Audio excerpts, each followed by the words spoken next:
Welcome to the AI React podcast, where we react to everything and anything. And today, we're diving deep into Public Enemy's Don't Believe the Hype.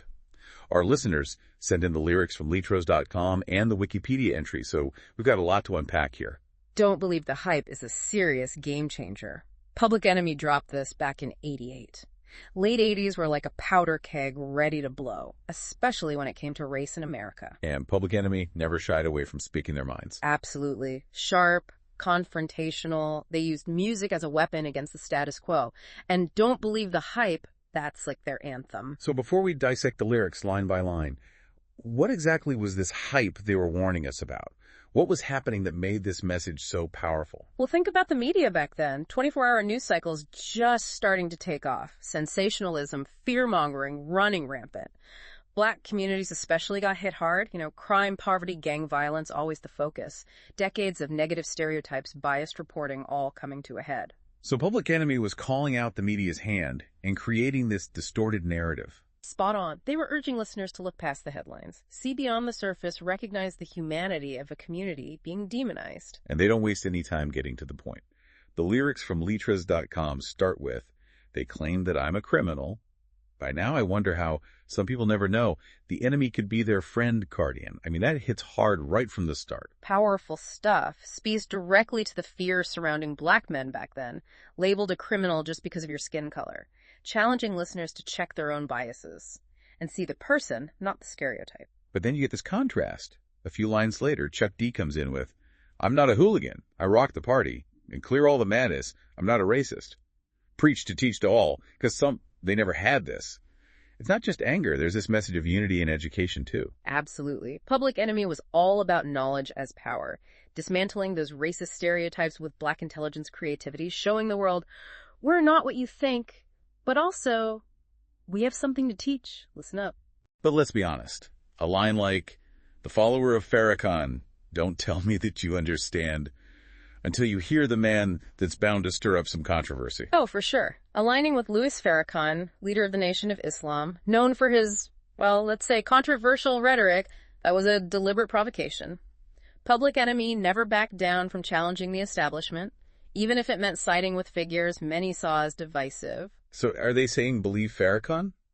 Or is it more about giving a voice to someone the mainstream was trying to silence? That's the beauty of it. They make you confront uncomfortable truths, seek out different perspectives. No easy answers, just pushing you to think critically, engage with complex issues. And that's where the whole John Coltrane comparison comes in.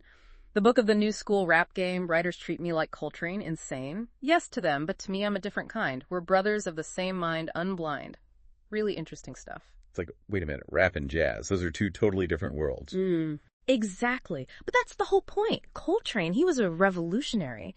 Pushed jazz way beyond what people thought it could be, just like Public Enemy was doing with hip-hop. Right, taking a genre. A lot of folks dismissed it as simplistic or even dangerous back then. And injecting it with intellect, social commentary, black consciousness. You say dismissed, but the Wikipedia entry shows. This song actually did pretty well on the charts, hit number 18 on both the US R&B and UK singles chart. So it wasn't just preaching to the choir, it was reaching a wider audience. That's what made them so dangerous to the establishment. They took these radical ideas, made them catchy, sonically innovative, impossible to ignore. And we haven't even talked about the B-sides yet.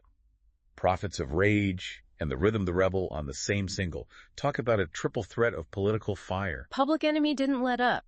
Every track, an opportunity to challenge, educate, provoke. They weren't playing it safe. Definitely committed to using their platform to amplify those voices. The voices of the marginalized and challenge the status quo. And speaking of challenging the status quo, the Wikipedia entry mentions Chuck D saying Noam Chomsky was an inspiration for this song. I mean, that's a mind-blowing connection. It makes sense when you think about it. Chomsky, the linguist, the political activist, he spent his life dissecting the ways media manipulates us. And that's the heart of Don't Believe the Hype. For those who might not be familiar with Chomsky's work, can you give us an example of how the media creates this hype? How does that connect to what Public Enemy is warning us about? Well, think about how certain groups always portrayed as threats in the news, even when the facts don't back it up. Or how complex issues get boiled down to sound bites, playing on fear and prejudice. So it's about seeing the bigger picture. Recognizing the power dynamics, the agendas at play, how language itself can be used as a weapon. So Public Enemy wasn't saying don't trust anyone. No. More like be discerning. Exactly. It's about questioning your sources, considering different perspectives, being aware of your own biases. Because that hype, it can come from anywhere. Even sources you might think are trustworthy. But wasn't there a risk? The Public Enemy could become part of the hype machine themselves. I mean, they were building a brand promoting their message. Weren't they trying to influence people too? That's a great question. It's a tough line to walk for any artist with a message. Raising awareness versus exploiting an issue for your own gain. So how do we figure that out? Can you ever be completely objective? Deliver a message without any self-interest at all? Now that's where things get really interesting.